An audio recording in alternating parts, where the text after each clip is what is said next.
जी नमस्कार। एक बार फिर मुझे लाइव आना पड़ रहा है क्योंकि बीच में कुछ टेक्निकल फॉल्ट के कारण हम अपनी कक्षा को बाधित कर दिए थे, यानी स्वयं रोक दिए थे और थोड़ी देर बाद उस वीडियो को जो फेसबुक पर लाइव चला था डिलीट भी कर देंगे हम, और यही वीडियो यूट्यूब पर भी जाएगा। और मैं उम्मीद करता हूं कि आप सब ज़्यादा से ज़्यादा उसे लाइक करेंगे, सब्सक्राइब करेंगे और अपने दोस्तों से ज़्यादा सब्सक्राइब कराइए। प्लीज़ कुछ दिन और करा दीजिए एकदम जोर डाल के, ताकि हम YouTube पर लाइव आ सके। और ये मैं गारंटी देता हूँ कि अगर मुझे मदद आप कर रहे हैं तो समझिए कि एक छपरा में शिक्षा के क्रांति को मदद कर रहे हैं। एक परिवर्तन जरूर ला दिया जाएगा यहाँ पर और सभी लोगों को विशेष फायदा होगा। और हमें लालच ये बिल्कुल नहीं है कि YouTube पर मेरा सब्सक्राइबर बढ़ जाएंगे तो मुझे इनकम होगा। खाने पीने लायक यहाँ की जनता और आप सब मुझे कुछ न कुछ दे देते हैं और इस ढंग से मैं जी रहा हूँ आप ही के बदौलत, आप ही लोगों के सहयोग से। इसलिए कुछ ज़्यादा इनकम की इच्छा नहीं है। हाँ, ये ज़रूर है कि जो कुछ पटना वाले लोग, कुछ दिल्ली वाले लोग, जो हो सकता है बहुत ही टैलेंटेड हो, मैं ये नहीं कहूँगा कि मैं ही टैलेंटेड हो, लेकिन हाँ छपरा वाले लोग भी कमज़ोर है ऐसा मैं नहीं मानता हूँ। छपरा वाले लोग भी तेज है और वो भी मेहनत ही करके आए हैं और लंबे समय तक आपके ही सहयोग से दिल्ली में रहे हैं, पढ़े हैं और पठन पाठन से जुड़े हैं। सारी चीज़ें माँ भगवती की कृपा से कंठस्थ है, तो इसे सुने और पठन पाठन की टेक्निक का लाभ उठाएं और ये और अधिक लाभ आपको मिलेगा।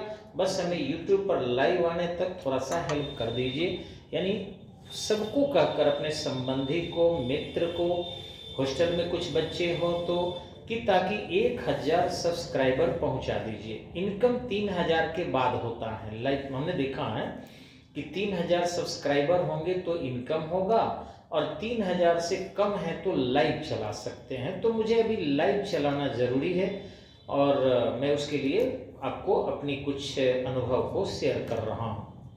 हाँ, तो सुनते हैं।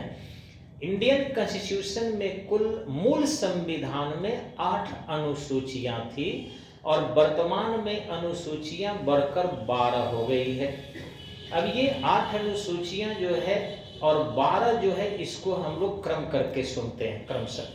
पहली अनुसूची जो है आपका, ये है भारत अर्थात इंडिया राज्य एवं संघ शासित राज्यों का एक परिसंघ होगा। दूसरी अनुसूची है कि राष्ट्रपति सहित उच्च पदस्थ अधिकारियों के वेतन एवं भत्ते। तीसरी अनुसूची है कि राष्ट्रपति सहित उच्च पदस्थ अधिकारियों द्वारा लिया जाने वाला शपथ। चौथी अनुसूची है राज्यसभा के सीटों का आवंटन, यानी भारत के राज्यों में राज्यसभा के सीट के आवंटन है।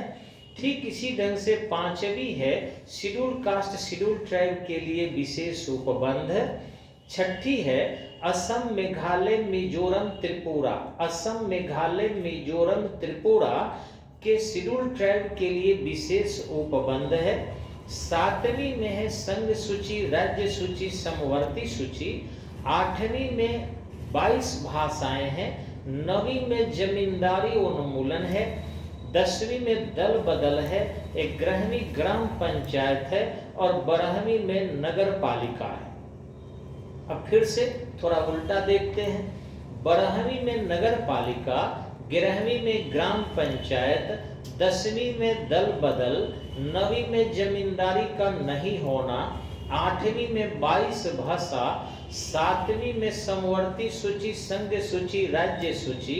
6ठी में ये जो 4 छिटाइल राज्य है असम मेघालय मिजोरम त्रिपुरा, उनके शेड्यूल ट्राइब के लिए विशेष उपबंध। ठीक इसी ढंग से आपके 5वीं में है पंच का काम, यानी शेड्यूल का शेड्यूल ट्राइब के लिए विशेष उपबंध। 4थी में है चारों तरफ राज्यसभा के सीट का आवंटन। तीसरी में है राष्ट्रपति सहित उच्च पदस्थ अधिकारियों के द्वारा लिया जाने वाला शपथ। और दूसरी में है राष्ट्रपति सहित उच्च पदस्थ अधिकारियों के वेतन एवं भत्ते, और प्रथम में है संघ एवं संघ शासित राज्य की चर्चा। अब इसमें एक एक करके हम थोड़ा व्याख्या करेंगे, फिर लास्ट में रटाएंगे। तब तक के लिए आप बने रहिए और सहयोग कीजिए प्लीज। देखेंगे आप थोड़ा आंख बंद करके, इसलिए मैं सुनाऊंगा क्योंकि इसमें बृहद विषय है और हमारे एक से एक लोग जो है, अमितेश जी है, राजू कुमार जी है, ये लोग आकाश जी है, सब लोग जो है लाइक कर रहा है और मुझे भी दिवस हो रहे हैं उन लोगों के अच्छे अच्छे लाइक पर, अच्छे अच्छे प्रार्थना वाले चित्र पर फेसबुक पर, कि उनको मैं भी स्नेह दूं, आशीर्वाद दूं। और इससे हो सकता है कि सुनाने में कुछ पॉइंट छूट जाए, इसलिए मैं चाहता हूं कि मैं आंख थोड़ी देर के लिए बंद कर लूं। दीजिए, तो देखते हैं भारत अर्थात इंडिया। ये हम 12वें अनुसूची के बारे में धीरे धीरे थोड़ा बता रहे हैं, आपको ध्यान दीजिएगा। अनुसूची 1 में है भारत अर्थात इंडिया राज्य एवं संघ शासित राज्यों का एक परिसंघ होगा, जिसमें 28 राज्य एवं 8 केंद्र शासित प्रदेश हैं। 28 राज्य एवं 8 केंद्र शासित प्रदेश। ध्यान रखेंगे, जब भारत का संविधान लागू हुआ था तो 4 प्रकार के राज्य थे, अ, ब, श, द, A, B, C, D. A में बिहार आता था, लेकिन 1953 में आंध्र प्रदेश को भाषा के आधार पर मद्रास से अलग किया गया। तेलुगु भाषी पहला राज्य था जिसको भाषा के आधार पर आजादी के बाद अलग किया गया। आपको ये भी पता होगा कि भाषा के आधार पर पहला अलग होने वाला आधुनिक काल में राज्य उड़ीसा था, जिसे 1935 के अधिनियम के आधार पर 1 अप्रैल 1936 को उड़ीसा को बिहार से अलग किया गया उड़ियन भाषा के आधार पर। लेकिन आजादी के बाद भाषा के आधार पर एक राज्य अलग हुआ, वह था तेलुगु भाषी राज्य आंध्र प्रदेश। उसी समय में जवाहरलाल नेहरू राजस्थान में थे। उन्होंने घोषणा किया कि हम आंध्र प्रदेश को तेलुगु भाषी राज्य के रूप में मद्रास से अलग करते हैं, परंतु फजल अली की अध्यक्षता में राज्य पुनर्गठन आयोग की स्थापना भी करते हैं, और उन्होंने के.एम. पनिक्कर एवं हृदयनाथ कंजरू एवं हृदयनाथ कुंजरू की अध्यक्षता में, हालांकि ये 2 मेंबर थे और हृदयनाथ कुंजरू जो थे ये भी मेंबर थे, फजल अली अध्यक्ष थे। इनकी त्रिसदस्यीय ये समिति थी। तो फजल अली की अध्यक्षता में राज्य पुनर्गठन आयोग की स्थापना किए और यह आयोग 1955 में रिपोर्ट किया। 1956 में 14 राज्य और 6 केंद्र शासित प्रदेश बनाए गए और ये 14 भाषा 8वीं अनुसूची में शामिल भी किया गया। उन्होंने आगे लिखा कि भविष्य में किसी भी राज्य का निर्माण भाषा के आधार पर नहीं होगा और केंद्र सरकार इसे स्वीकार कर ली। अतः इधर जितने भी राज्य बने हैं ये सब प्रशासनिक सुविधा के दृष्टि से बनाए गए हैं और भविष्य में भी इसी सुविधा के दृष्टि से बनाए जाएंगे, यानी कोई भी राज्य भाषा के आधार पर अब नहीं बनेगा। आगे ध्यान देंगे। इस प्रकार वर्तमान में 28 राज्य एवं 8 केंद्र शासित प्रदेश हैं। आपको तेलंगाना जब 2 जून 2014 को जब बना था उस दौरान 29 राज्य हो गए थे, परंतु 2019 में जम्मू कश्मीर को जब राज्य से हटाकर और केंद्र शासित प्रदेश का दर्जा दे दिया गया, ऐसी स्थिति में राज्यों की संख्या पुनः 29 से घटकर 28 हो गई और जम्मू कश्मीर और लद्दाख 2 केंद्र शासित प्रदेश बने। कुल केंद्र शासित प्रदेशों की संख्या 9 हो गई, परंतु दमन दीव एवं दादरा नगर हवेली दोनों 1 हो गए और वैसी स्थिति में केंद्र शासित प्रदेश वर्तमान में 8 है और राज्यों की संख्या 28 है। अनुसूची 2 में है आपके राष्ट्रपति सहित उच्च पदस्थ अधिकारियों के वेतन। ध्यान रखेंगे, समस्त केंद्रीय कर्मचारियों के वेतन केंद्र के संचित निधि से मिलता है। समस्त केंद्रीय कर्मचारियों के वेतन केंद्र के संचित निधि से दिया जाता है और राज्य के कर्मचारियों के वेतन अलग अलग राज्यों के संचित निधि से दिया जाता है, जिसका अपना राज्य है। अब रहा कि राष्ट्रपति के वेतन वर्तमान में 5 लाख रुपया है। उपराष्ट्रपति के वेतन वर्तमान में उपराष्ट्रपति के रूप में 0 है, परंतु राज्यसभा के सभापति के रूप में पदेन वो स्थापित है।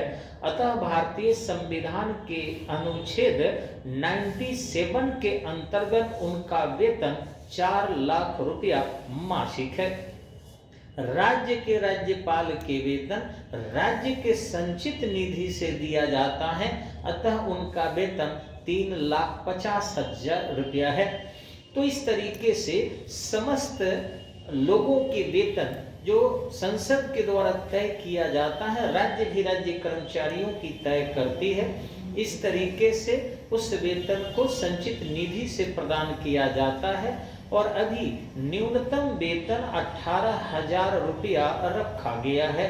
यानी किसी भी केंद्रीय कर्मचारी के वेतन मासिक 18,000 से कम नहीं होगा और मैक्सिमम 5 लाख से भी अधिक हो सकता है। इसलिए 5 लाख से अधिक हो सकता है क्योंकि 1995 में पीवी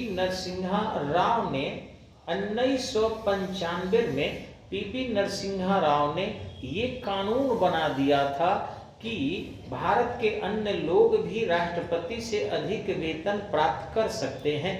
इसके पहले कानून नहीं था, ऐसी स्थिति में ज्यादा वेतन नहीं था। हमारे देश के बहुत सी कंपनियां अपने पायलट को अधिक वेतन देती है या निजी कंपनियां भी राष्ट्रपति से अधिक वेतन देती है।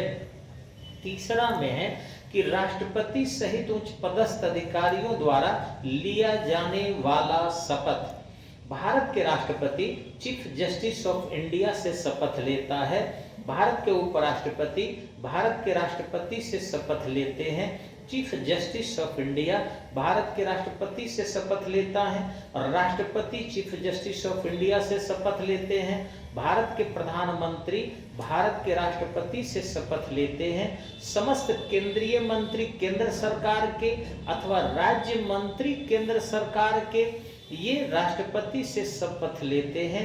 राज्य के राज्यपाल की नियुक्ति शपथ नहीं, नियुक्ति राष्ट्रपति करता है, परंतु राज्य के राज्यपाल को शपथ संबंधित उच्च न्यायालय के मुख्य न्यायाधीश द्वारा दिलाया जाता है। किसी कारणवश अगर वो नहीं है तो उनके द्वारा नामित व्यक्ति शपथ दिलाएगा। राज्य के मुख्यमंत्री को शपथ राज्य के राज्यपाल दिलाएगा। अन्य राज्य के समस्त कर्मचारियों के वेतन समस्त कर्मचारियों की जो शपथ है, जो वरीय रैंक के हैं, चाहे वो राज्य के केंद्रीय मंत्री है, राज्य के राज्य मंत्री हैं, राज्य के स्वतंत्र प्रभार मंत्री है, उनको राज्य का राज्यपाल शपथ राष्ट्रपति की तरह ही राज्य में दिलाता है। अब रही बात आपको अनुसूची 4 में कि राज्यसभा के सीट का आवंटन। राज्यसभा के सीट के आवंटन किस आधार पर होगा ये निर्धारित किया जाता है। वर्तमान में 1971 के जनगणना के आधार पर 42 अमेंडमेंट इन 1976 के अंतर्गत श्रीमती इंदिरा गांधी ने राज्यसभा के सीट का जो आवंटन किया था वो अभी भी लागू है। वर्ष 2000 में राष्ट्रीय जनसंख्या नीति के अंतर्गत इस तिथि को बढ़ाकर 2026 कर दिया गया है, अर्थात 2026 तक राज्यसभा के सीट के आवंटन 1971 के जनगणना के आधार पर जैसे लोकसभा का किया गया है उसी आधार पर ये आपके 2026 तक रहेगा। उसके बाद ही इसमें कोई परिवर्तन किया जाएगा।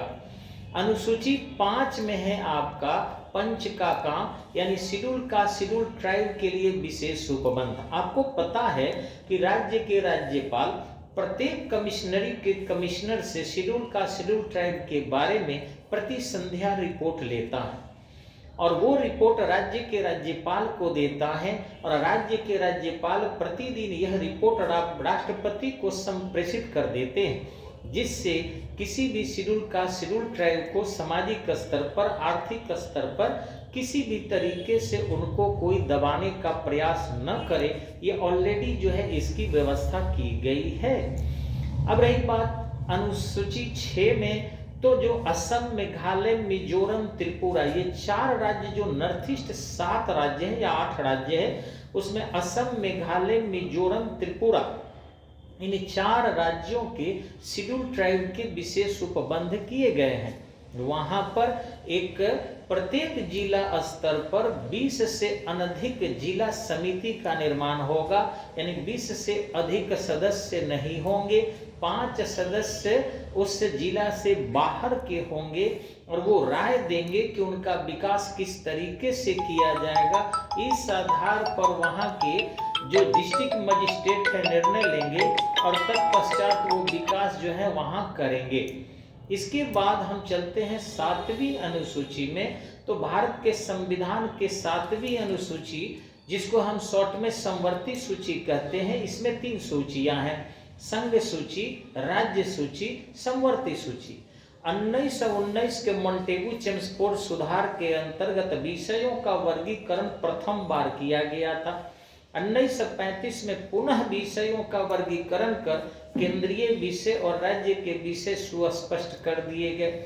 लेकिन भारत के संविधान के अनुसूची 7 में आपको पता होगा कि मूल संविधान में 97 विषय संघ सूची के अंतर्गत, 66 विषय राज्य सूची के अंतर्गत और 47 विषय समवर्ती सूची के अंतर्गत रखा गया था। परंतु 42वां संविधान संशोधन करके और संघ सूची के अंतर्गत विषयों की संख्या 99 कर दी गई संघ सूची में केंद्र सरकार का, और समवर्ती सूची में जो 47 था बढ़ाकर 52 कर दिया गया, और राज्य सूची के अंतर्गत विषयों की संख्या जो 66 थी 5 घटाकर 61 कर दिया गया। यानी शिक्षा जो पहले आपको राज्य सूची के अंतर्गत था, अब उसे समवर्ती सूची में शामिल कर दिया गया। तो 5 विषय जो घटाए गए थे वो 5 विषय समवर्ती सूची में ऐड कर दिए गए, तो 47 5 52 हो गया। अब रही बात, वर्तमान में संघ सूची के अंतर्गत 101 विषय है, राज्य सूची के अंतर्गत 61 विषय हैं और समवर्ती सूची के अंतर्गत 52 विषय है। अब आते हैं हम 8वीं अनुसूची में, जिसमें भाषाओं का वर्णन है। मूल संविधान में मात्र 14 भाषाएं थी। आज भी भारतीय रुपया पर अंग्रेजी को छोड़कर 14 भाषाओं में लिखा गया रहता है, लेकिन एक सिंधी भाषा को पुनः जोड़कर 15 किया गया।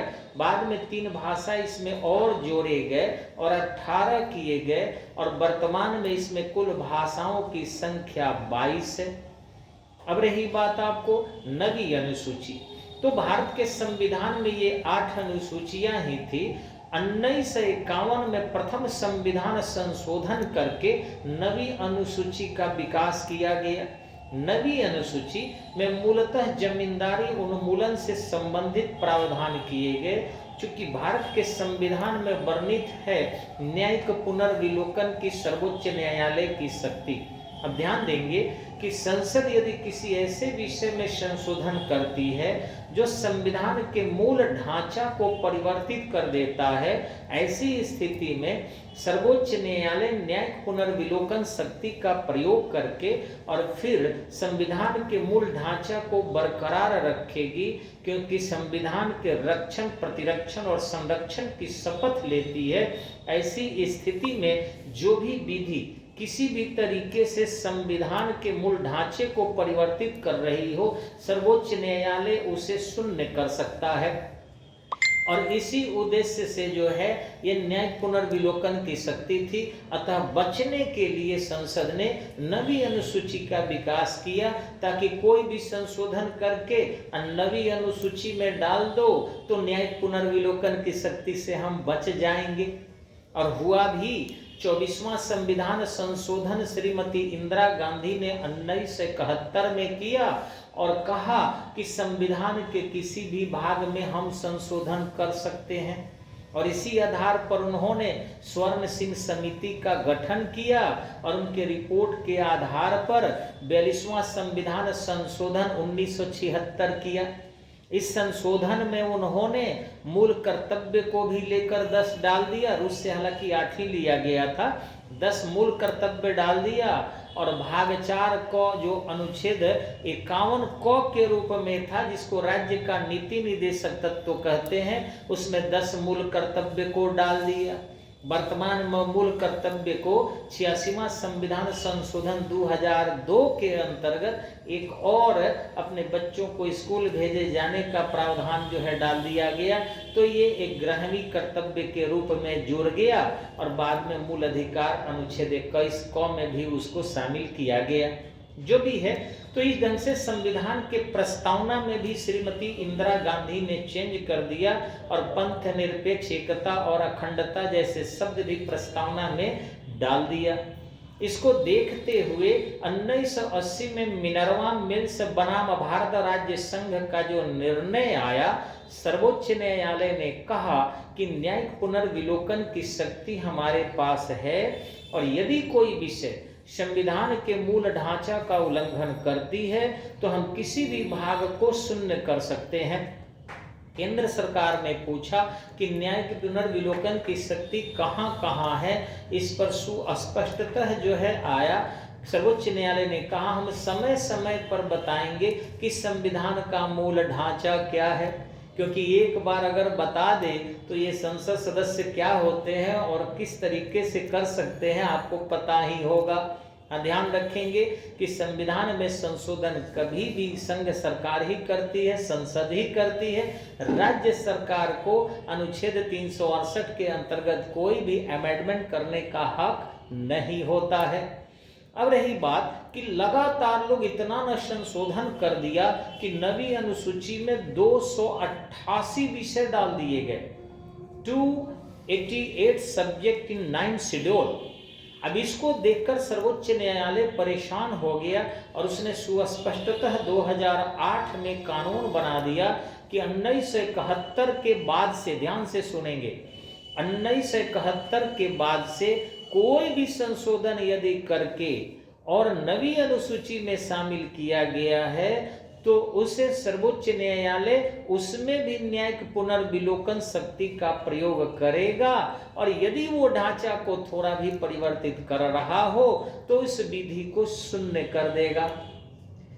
ध्यान रखेंगे 1985 में राजीव गांधी ने 10वीं अनुसूची को लाया। 10वीं अनुसूची के लिए उन्होंने दल बदल संबंधी अधिनियम लाया और इसके लिए 52वां संविधान 52 amendment in Indian constitution article number 368 के अंतर्गत समावेशित किया और इस तरीके से उन्होंने 10th शेड्यूल को डेवलप किया, जिसमें यदि किसी राजनीतिक दल पर कोई चुनाव लड़ा है और वो यदि 1/3 से कम सदस्य वो दल बदल करते हैं तो वो उनकी निर्योग्यता साबित होगी और वो जिस सदन के होंगे उसी सदन के स्पीकर होंगे या फिर आपका सभापति होंगे या फिर लोकसभा विधानसभा के अध्यक्ष होंगे या विधान परिषद के सभापति होंगे, वो इसका निर्धारण करेंगे।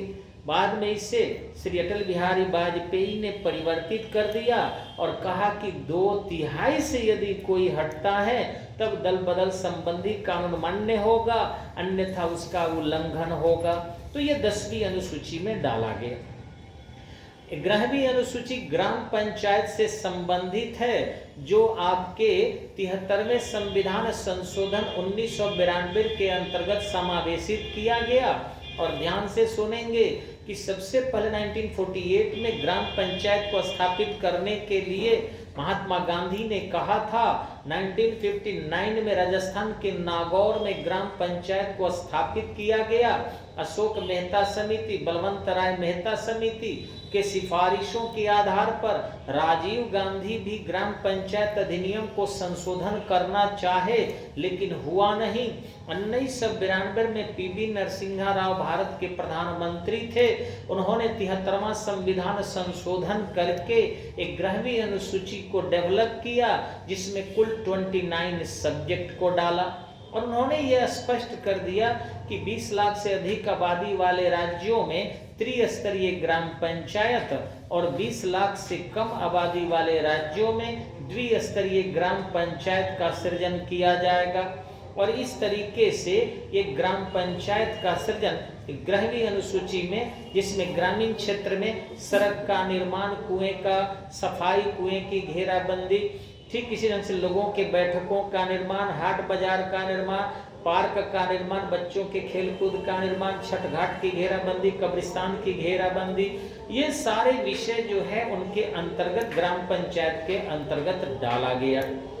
74वां संविधान संशोधन 1992 में ही किया गया। भले ही ये दोनों संशोधन 1993 में लागू हुए और 12वीं अनुसूची को डेवलप किया गया जो नगर पालिका से संबंधित है, और नगर पालिका में कुल 18 विषय डाला गया और उनमें भी नगर की सफाई, नालियों की व्यवस्था, पेयजल की व्यवस्था, पार्क की व्यवस्था, हाट बाजार की व्यवस्था, सफाई की व्यवस्था, छोटे छोटे चिकित्सा सुविधा की व्यवस्था, जन कल्याणकारी कार्य के उद्देश्य को पूरा करना, छोटे छोटे विद्यालय स्थापित करके लोगों को शैक्षणिक व्यवस्था को स्थापित करने के लिए सरकार से कहना, ये सारी चीजें जो है आपको 12वीं अनुसूची के अंतर्गत नगर पालिका के अंतर्गत किया गया था।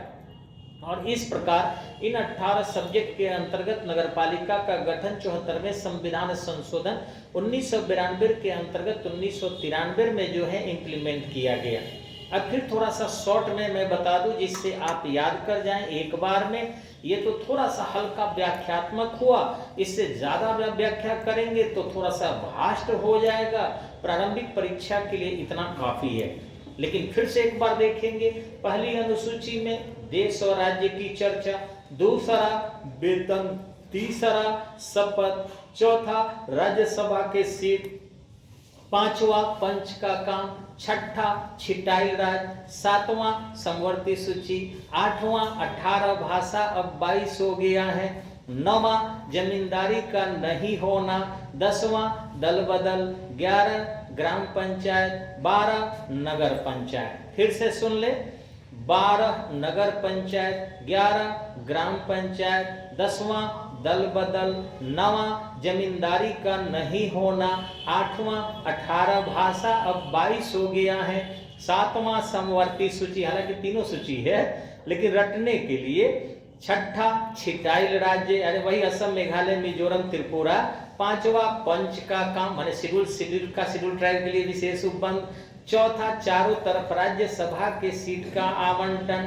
तीसरा राष्ट्रपति सहित उच्च पदस्थ अधिकारियों के वेतन शपथ, दूसरा वेतन, पहला संघ राज्य की चर्चा, फिर से एक बार, पहला संघ राज्य की चर्चा, दूसरा वेतन, अब बोल सकते हैं आप लोग, पहला संघ राज्य की चर्चा, दूसरा वेतन, तीसरा शपथ, चौथा चारों तरफ राज्यसभा के सीट का आवंटन, 5वां पंच का काम, 6ठा छिटाइल राज, 7वां समवर्ती सूची, 8वां 18 भाषा 22 हो गया है, 9वां जमींदारी का नहीं होना, 10वां दल बदल, 11 12, चलिए आप लोगों को भी दिखा रहे हैं, साथ साथ लाइटें हटा दीजिए, उधर घुमाइए थोड़ा।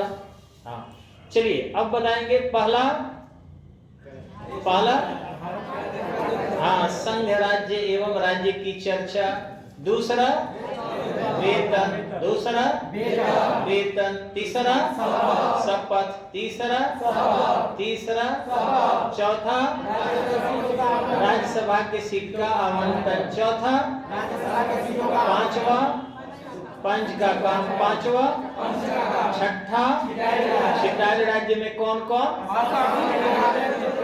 असम, मेघालय, मिजोरम, त्रिपुरा। असम, मेघालय, मिजोरम, त्रिपुरा। असम, मेघालय, मिजोरम, त्रिपुरा। ये सातवां समवर्ती सूची, माने संघ सूची, राज्य सूची, समवर्ती सूची। ठीक है।